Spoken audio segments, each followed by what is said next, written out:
దేవుని వాక్యము చదువుకుందాం.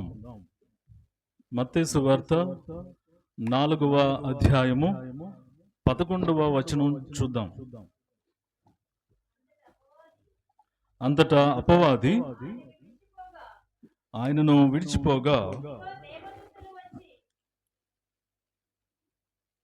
11వ వచనం, ఇదిగో దేవదూతలు వచ్చి ఆయనకు పరిచర్య చేసిరి. ప్రార్థన చేసుకుందాం. మమ్మల్ని ఎంతో ప్రేమించినటువంటి మా ప్రియమైనటువంటి తండ్రి, ఈ ఉదయకాల సమయమున మీ యొక్క మందిరంలో చేరి పాటలతో మిమ్మల్ని స్తుతించడానికి నీవు సహాయం చేస్తున్నందుకు నీకు స్తోత్రాలు చెల్లిస్తూ ఉన్నాం. ఈ సమయంలో నీవు తెలియజేసినట్లుగా మీ ప్రియకుమారుణ్ణి యేసుక్రీస్తు ప్రభువుని జ్ఞాపకం చేసుకోవడానికి, ఆయన యొక్క శరీరము ఆయన యొక్క రక్తంలో మేము పాలిభాగస్థులము కావటానికి నువ్వు చెప్పినట్లుగా ఈ సమయంలో ఆయన మేము జ్ఞాపకం చేసుకోబోతూ ఉండగా నీవే ప్రభా మాకు మంచి వాక్యాన్ని దయచేయమని మిమ్మల్ని అడుగుచూ ఉన్నాం. ఈ వాక్యం ద్వారా మీరే మహిమ తెచ్చుకోమని మిమ్మల్ని అడుగుచు మా ప్రభు యేసుక్రీస్తు నామమునే ఈ ప్రార్థనను అడిగి వేడుకొనుచున్నాం తండ్రి. ఆమేన్. ఇప్పుడే మనం వాక్యం చదువుకున్నాం. మత్తయి సువార్త 4వ అధ్యాయం 11వ వచనంలో చూచినట్లయితే అపవాది ఆయనను విడిచిపోగా ఇదిగో దేవదూతలు వచ్చి ఆయనకు పరిచర్య చేశారు. మనము ఇక్కడ చూసినట్లయితే ఎవరు వచ్చారు, ఎవరు ఆయనకి పరిచర్య చేశారని చూసినట్లయితే దేవదూతలు వచ్చారు. దేవదూతలు ఎక్కడి నుండి వచ్చారు? పరలోకం నుంచి దిగి వచ్చారు. యేసుక్రీస్తు ప్రభు ఈ భూలోకానికి సంబంధించినటువంటి వ్యక్తి కాదు. ఆయన పరలోకానికి సంబంధించినటువంటి దేవుడు, ప్రభువు. ఆయనకు పరలోకములో గొప్ప సైన్యం కలదు. అందుకని ఆయన పేరు సైన్యములకు అధిపతి అనేటువంటి మాట కూడా ఆయనకి పేరు ఉంది. పరలోకంలో దేవుడు అలానే దేవదూతలు ఉంటారు. యేసుక్రీస్తు ప్రభు పరలోకమును విడిచిపెట్టి ఈ లోకానికి వచ్చాడు. ఆయన ఎలా వచ్చాడు? ఈ భూమి మీద జన్మించాడు శరీరముతో. ఆయన జన్మించినప్పుడు ఆయనతో పాటు దేవదూతలు కూడా భూమి మీదకి దిగి వచ్చారు. దేవదూతలు భూమి మీద యేసుక్రీస్తు ప్రభు జీవించినంత కాలం కూడా పరలోకముతో సంబంధం తెగిపోయి లేదు. దేవదూతలు దిగి వచ్చారు ఆయన కోసం. ఆయనకు ఇక్కడే మనం చూసినట్లయితే పరిచర్య చేశారు అనేటువంటి మాట మనకు కనిపిస్తూ ఉంది. పరిచర్య అంటే ఇంగ్లీష్లో మినిస్టర్, అంటే సేవ చేశారు యేసుక్రీస్తు ప్రభువుకి. దేవుడు, తండ్రి అయినటువంటి దేవుడు దేవదూతలను సృజించింది ఎందుకు అంటే వారు సైన్యముగా ఉండటానికి, ఆయన్ని స్తుతించడానికి, ఆయనకి పరిచర్య చేయడానికి, తన అద్వితీయ కుమారుడైనటువంటి యేసుక్రీస్తు ప్రభువుకి సహాయం చేయటానికి దేవుడు వారిని సృజించాడు. వారిని దేవదూతలు అంటారు. దేవదూతలను పిలుస్తారు. ఈ దేవదూతలు చాలా ముఖ్యమైనటువంటి పాత్ర పోషిస్తూ వచ్చారు. యేసుక్రీస్తు ప్రభు మరియమ్మ తల్లి గర్భంలోకి వచ్చినప్పుడు ఆ విషయాన్ని తెలియజేసింది కూడా దేవదూతే మరియమ్మ తల్లికి. యేసుక్రీస్తు ప్రభు పుట్టిన వెంటనే దేవదూతలు ఏం చేశారు? సువార్తను ప్రకటించారు. మనుషులు చెప్పలా. ఆ బాధ్యత దేవదూతలకే దేవుడిచ్చాడు. యేసుక్రీస్తు ప్రభు పుట్టినప్పుడు వెంటనే ఆ సమయంలో గొర్రెలు కాచుకునేటువంటి గొర్రెల కాపరుల దగ్గరికి వెళ్ళి దేవదూతలు వారికి సువార్తను ప్రకటించారు. యేసుక్రీస్తు పుట్టాడు, రక్షకుడు పుట్టాడు. అలానే యేసుక్రీస్తు ప్రభువును దర్శించుకోవటానికి, ఆయనకు కానుకలు అర్పించడానికి జ్ఞానులు బయలుదేరారు. యేసుక్రీస్తు ప్రభు ఏ సమయంలో ఎక్కడ పుడతాడు వారు ముందుగానే కొన్ని సంవత్సరాల క్రితమే వారు అదంతా తెలుసుకొని, జ్ఞానులు కాబట్టి ఆయన దర్శించుకోవటం కోసమని ప్రయాణమై డైరెక్ట్గా హేరోదు రాజు దగ్గరికి వెళ్ళి, ప్రభువా మరి ఇక్కడ రాజు పుట్టాడంట యూదులకు, మరి ఆయన చూడటానికి వచ్చామని చెప్తే, సరే మీరు వెళ్ళి ఆయన ఎక్కడున్నాడో కనుక్కొని నాకు మరలా మెసేజ్ చెప్పండి అంటే, వారు నిజంగానే యేసుక్రీస్తు ప్రభు ఎక్కడున్నారో తెలుసుకొని అక్కడికి వెళ్ళి కానుకలు సమర్పించి మరలా ఆ విషయాన్ని హేరోదు రాజుకి చెప్పడానికి వెళ్ళేటప్పుడు ఈ దేవదూతలే వెళ్ళి ఏం చెప్తారు, ఎందుకు ఆయన యేసుక్రీస్తు ప్రభు ఎక్కడున్నాడు కనుక్కొని మాకు చెప్పండి అంటున్నాడంటే, ఆయన కాకుండా వేరొక రాజు ఉండకూడదు, ఆయన్ని చంపేయాలని అనుకున్నాడు యేసుక్రీస్తు ప్రభువుని. ఆ సమయంలో దేవదూతలు ఈ జ్ఞానులకి ఎదురుపడి, మీరు రాజు వద్దకు వెళ్ళొద్దు, మీరు ఎక్కడి నుండి వచ్చారో తిరిగి వెళ్ళిపోండి అని కూడా దేవదూతలు వారికి వర్తమానం మెసేజ్ చెప్పారు. అంతేకాదు యేసుక్రీస్తు ప్రభు పెరిగి 30 సంవత్సరాలు అయిపోయిన తర్వాత 40 దినాలు ఆయన ఉపవాసం ఉన్నాడు.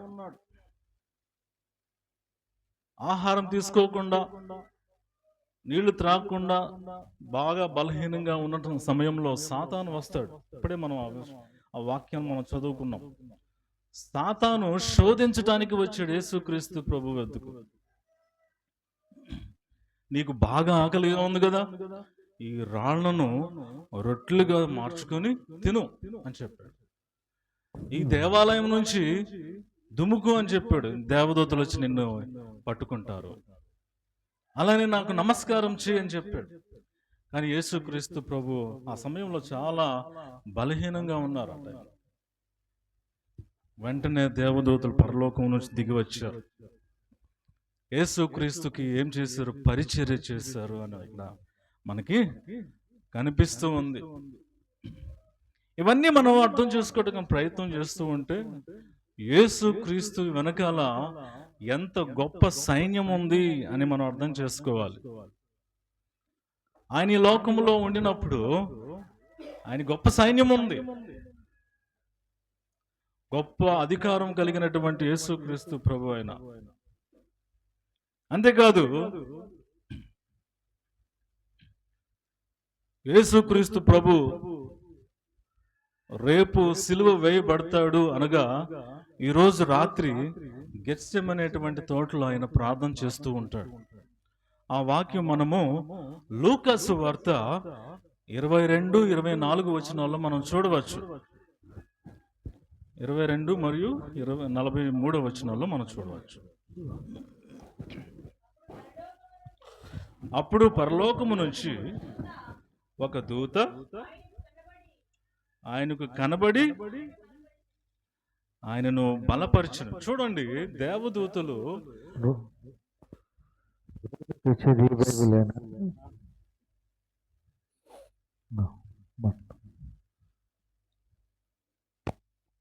సువార్తను ప్రకటించారు.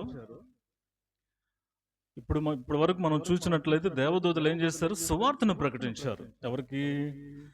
గొర్రెల కాపర్లకు. అలానే మినిస్ట్రీ చేశారు. యేసుక్రీస్తు ప్రభువుకి వాళ్ళు పరిచర్య చేశారని ఇప్పుడే మనం చదివాం. ఇప్పుడు లూకాసు వార్త 22వ వచనము 43వ వచనాల్లో చూస్తే యేసుక్రీస్తును బలపరిచారు అని చూస్తున్నాం. ఎందుకు అంటే ఆ సమయంలో యేసుక్రీస్తు ప్రభు ప్రార్థన చేస్తూ ఉన్నాడు. నెక్స్ట్ డే ఆయనకి ముందుగానే తెలుసు కదా ఆయన సిలువ వేయబడబోతూ ఉన్నాడని. మరి ఆ సమయంలో ఎంతో వేదనతో ఆతురుగా ప్రార్థన చేస్తూ ఉన్నాడు యేసుక్రీస్తు. ఆయన చెమట నేల పడుచున్న గొప్ప రక్త బిందువు వలె ఆయన. చూడండి, చెమట కారుతూ ఉండేటప్పుడు ఆ రక్తపు బిందువులాగా రక్తం కారుతూ వచ్చిందంట. మరి అటువంటి క్లిష్టమైనటువంటి పరిస్థితుల్లో ఆయన వేదనతో ఉన్నాడని చూసి పరలోకము నుంచి దేవదూతలు దిగివచ్చి ఆయన్ని బలపరిచారు, స్ట్రెంగ్తన్ చేశారు. ఎందుకు అంటే మరి ఆయన నెక్స్ట్ డే శిలువ మరణం పొందాలి. మానవులు చేసినటువంటి పాపము శిక్ష పొందాలి ఆయన. యేసుక్రీస్తు ప్రభు శిలువ మీద మరణించిన తర్వాత, సమాధిలో పెట్టబడిన తర్వాత 3వ దినాన తిరిగి లేచాడు. లేచినప్పుడు ఆ సమాధికి ఒక రాయి అడ్డముగా పెట్టబడి ఉన్నది. అప్పుడు కూడా దేవదూతలు పరలోకము నుంచి వచ్చి ఆ రాయిని దొర్లించి ఆ రాయి మీద కూర్చున్నారు. ఆ రాయి ఇప్పటికి కూడా అలానే ఉంది. ఎక్కడైతే ఆయన సమాధి చేస్తారో అక్కడే ఆ రాయి మీద ఉంది. అది పెద్ద రాయి, కానీ అది ఇప్పటికి సైజ్ తగ్గిపోయింది. ఆ యొక్క రాయి మీద ఆ దేవదూత కూర్చొని ఎవరైతే శిష్యులైనటువంటి వారు అక్కడికి వెళ్ళారో వాళ్ళకి మెసేజ్, వర్తమానం అందించారు. మీరు ఇక్కడ ఎందుకు వెతుకుతున్నారు? ఆయన లేచి ఉన్నాడు, సమాధిలో నుంచి లేచి ఉన్నాడు. యేసుక్రీస్తు ప్రభువు గురించి సమాచారం అందించారు. అలానే అపోస్తుల కార్యము 1వ అధ్యాయము 9, 10, 11 వచనాల్లో మనం చూసినట్లయితే ఇక్కడ కూడా దేవదూతలు ఈ మాటలు చెప్పి వారు చూచుచుండగా ఆయన ఆరోహణమాయను. అప్పుడు వారి కన్నులకు కనబడకుండా ఒక మేఘము ఆయనను కొనిపోయెను. ఆయన వెళ్ళుచుండగా వారు ఆకాశం వైపు తేరి చూచుచుండిరి. ఇదిగో తెల్లని వస్త్రములు ధరించుకొనిన 2 మనుషులు వారి యొద్ద నిలిచి, గలిలయ మనుషులారా, మీరెందుకు నిలిచి ఆకాశం వైపు చూచుచున్నారు?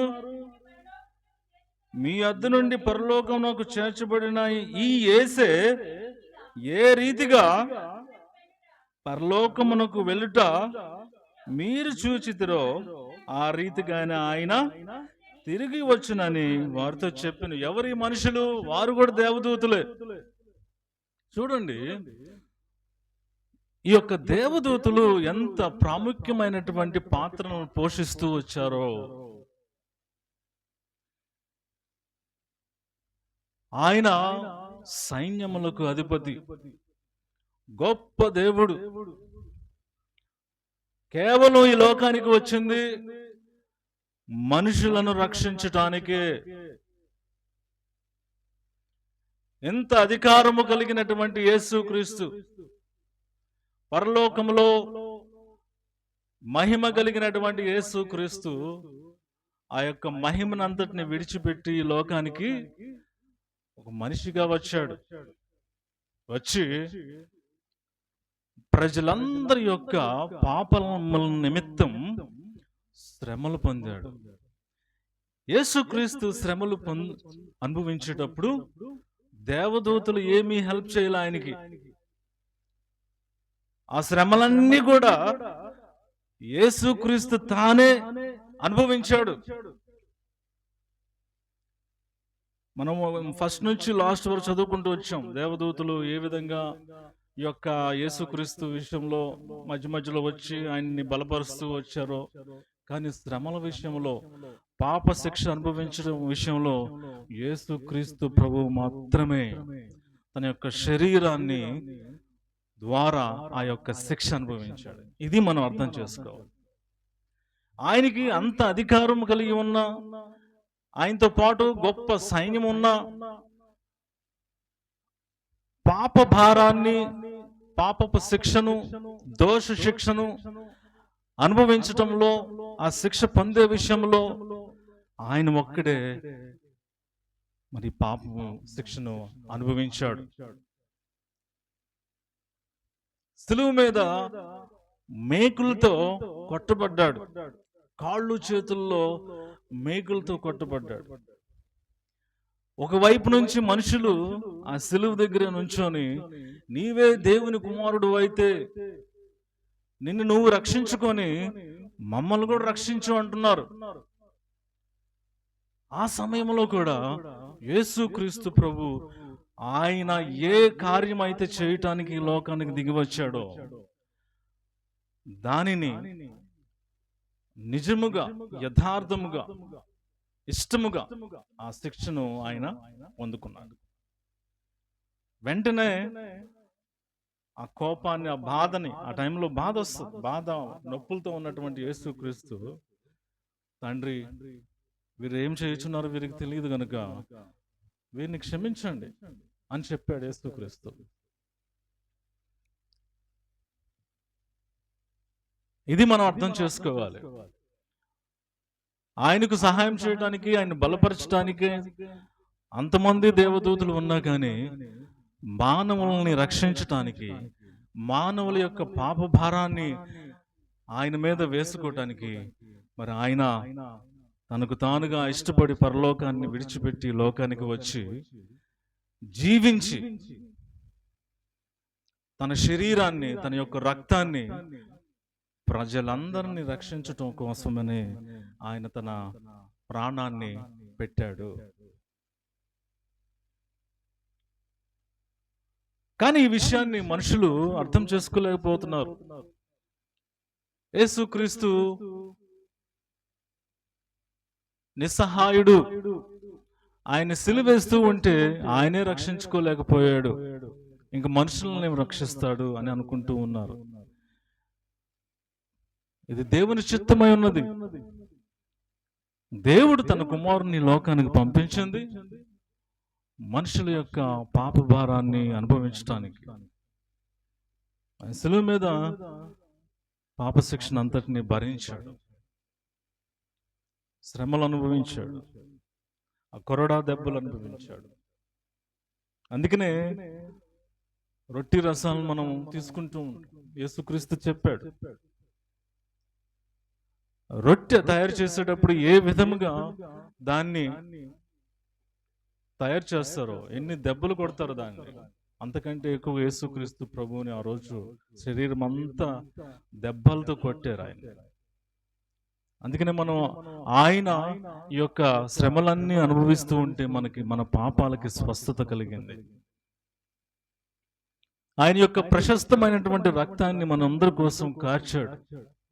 ఈరోజు మనం నీతిమంతులుగా ఉండి ఈ లోకంలో నీతిమంతులుగా జీవిస్తూ ఉన్నామంటే ఆ దినాన యేసుక్రీస్తు ప్రభు మనందరి కోసం అనుభవించినటువంటి పాప శిక్ష, పాపం నుంచి మనల్ని విడుదల చేశాడు. మరి ఈ యొక్క శిక్ష అనుభవించటంలో ఎక్కడ కూడా యేసుక్రీస్తు ప్రభు ఎటువంటి ఆ బాధని పోగొట్టుకునే విధంగా, తప్పించుకునే విధంగా ప్రయత్నం చేయలేదు. ఎవరి యొక్క దేవదూతల యొక్క సహాయం తీసుకోలేదు. తానే మనుషులందరి యొక్క పాపము యొక్క శిక్షను శిలువ మీద భరించి మరి సమాధిలో ఉంచబడిన తర్వాత తిరిగి లేచినటువంటి మృత్యుంజయుడిగా ఈ లోకంలో ఆయన ఉన్నాడు. అందుకనే ఆయన జ్ఞాపకం చేసుకుందాం, యేసుక్రీస్తు ప్రభు యొక్క శరీరాన్ని జ్ఞాపకం చేసుకుందాం.